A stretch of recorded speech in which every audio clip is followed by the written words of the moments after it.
자, 반갑습니다. 배종찬 교수의 마시는 더운 이야기의 배종찬입니다. 자, 여러분 반갑습니다. 대한민국에서 다주택자로 산다는 거? 그래요. 다주택자로 산다는 것도 힘들죠. 왜 힘드냐라고 하면 다주택자들은 일단 정부 입장에서는 투기꾼으로 본다는 얘기죠. 따라서 양도소득세, 중과세, 종합부동산세, 중과세, 취득세까지 중과세를 당하고 있죠. 어떻게 보면 세금 폭탄을 이렇게 두드려 맞고 있다라고, 그래서 다주택자 분들은 이렇게 얘기하죠. 대한민국에서 다주택으로 산다는 거 힘들다라고, 세금 폭탄을 두드려 맞는다라고 이렇게 말씀들을 하고 있죠. 하지만 집값이 올라가니 그렇지 않습니까? 아파트 가격이 올라가니 팔 때, 나중에 팔 때 양도소득세야 어찌 되었든 아파트 가격이 올라가고 있고 부동산 가격이 올라가고 있고 전세금이 올라가고 있으니 가만히 있어도 부자가 되는 듯한 느낌이 든다는 거예요. 그러니 어찌되었든 겉으로는 세금 폭탄이라고 정부에게 뭐라고 하지만은 속으로는요, 자산 가치가 올라가니 흐뭇하다는 거예요. 그렇지 않습니까? 힘들다고 하지만 어떻게 보면 악어의 눈물? 그럴 수도 있다는 얘기고요. 이에 반해서 대한민국에서 무주택자로 산다는 거 힘들죠. 맞아요. 다 힘들어. 주택이 많아도 힘들고 주택이 없어도 힘들다는 거죠.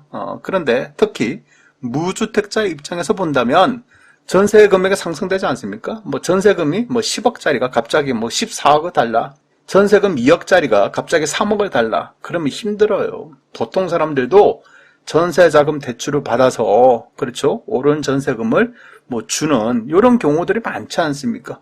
그동안 전세자금 대출이 얼마나 늘었습니까, 여러분? 그렇죠? 또 중요한 거, 전세를 살고 싶어도 지금 전세 매물조차도 귀하다는 얘기죠. 그래서 월세로 전환되는 경우가 많다. 그러니 전세금이 올라가서도 문제고 월세금이 또 올라가니 또 문제라는 거죠. 그러니 살맛이 떨어진다는 얘기죠. 또한 아파트의 매매 가격과 주택 가격이 계속 상승하지 않습니까?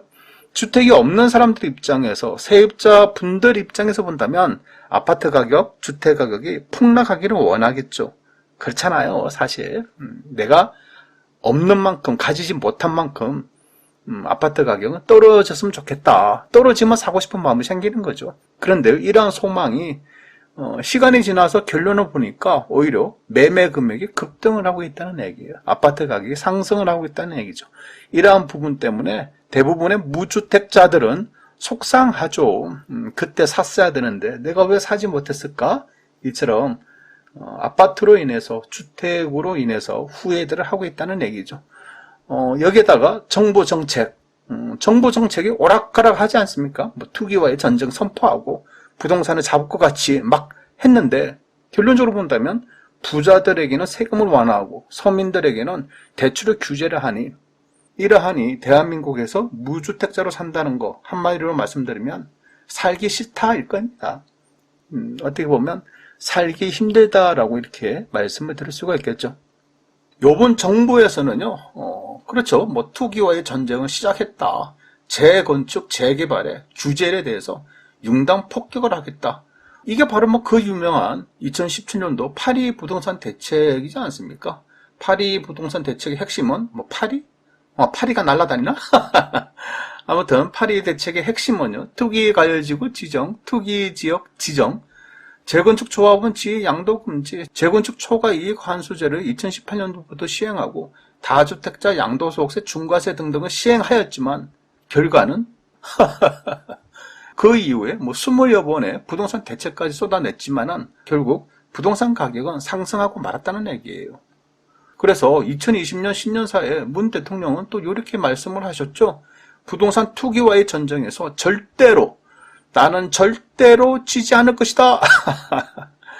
이렇게 호언장담을 하였지만 결론은요, 부동산에 철저하게 참패를 당하고 말았죠. 오히려 부동산 투기와의 전쟁을 선언한 정부는 정작 LH 투기판만 키웠다고. 올해 초 얼마나 많은 국민들이 또 분노를 하였습니까? 그렇죠. 아무튼 투기와의 전쟁이든 부동산과의 전쟁이든 다주택자와의 전쟁이든 강남 재건축 아파트의 전쟁이든 간에 전쟁에서 이겨야 하는데 전쟁에서 계속 지는 것 같아요. 말로만 투기 억제하겠다, 부동산과의 전쟁이다 라고 하는데 뭐 뜬금없이 갑자기 부동산 실수요자 1주택자 보호원칙 하에 종합부동산세를 9억에서 11억으로, 그리고 양도소득세 비과세 혜택을 9억에서 12억으로 이처럼 올린다는 거 아닙니까? 그러면 말 그대로요, 공시가격이 뭐 11억이다, 12억이다라고 하면 실제 시세는 15억 이상 되는 것들 아닙니까? 15억 이상 되는 아파트들, 그런 고가의 아파트에 대해서 종합부동산세, 양도소득세, 재산세를 뭐한다? 인하해주는 혜택을 볼 수 있다는 거예요. 이러니 부동산 투기와의 전쟁 중에 부자들에 대한 트리플 감세를 해주니 정말 황당하다는 거예요.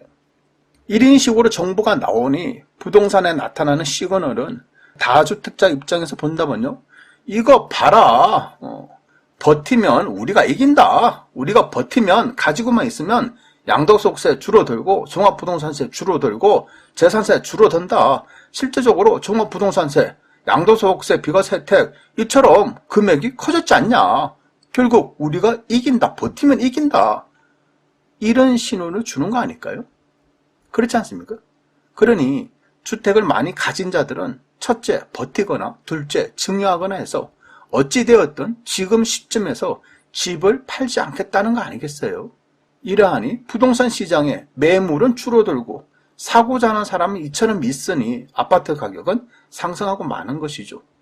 서울 부동산 정보 강장에 8월달 아파트 거래량을 놓고 보면 8월 24일 오늘 현재까지인데요, 총 거래량이, 아파트 거래량이 857건밖에 안 된다는 얘기죠. 말 그대로 아파트에 대한 거래량이 서울 지역에 많이 줄어들었다라고 볼 수가 있겠죠. 그래서 이처럼 아파트 거래량이 줄어들었다라고 한다면 매매 가격이 좀 떨어져야 되지 않겠습니까? 그런데 한국부동산원의 주택 매매 가격은 이처럼 파란색인데요, 이처럼 상승 중에 있다는 얘기예요. 그만큼 다주택자를 뭐한다?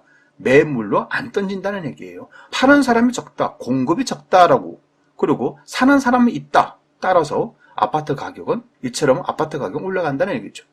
그런데 여기에 정부는 집값을 잡겠다고 금리 인상과 대출 조익에 본격화를 하였는데요, 문제는 무주택 실수요자들까지 대출을 중단하니 문제가 발생을 하고 만 것이죠. 이사철을 앞두고 갑자기 대출을 중단해버리면, 그렇죠, 무주택자들이 실수요가 돼가지고 아파트, 내 집을 마련한다는데 대출을 못 해주겠다는 거예요. 대출이 안 된다는 얘기예요. 그러면 어디로 가라는 얘기인가요? 이러한 호소들이 나오기 시작했고, 무주택 전세 세입자들에게 농협, 축협, 단위 농협까지 준조합원이나 비조합원의 경우에는 전세자금 대출까지 중단을 하니 가난한 세입자들 입장, 무주택 세입자들 입장에서는 난처하다는 거죠.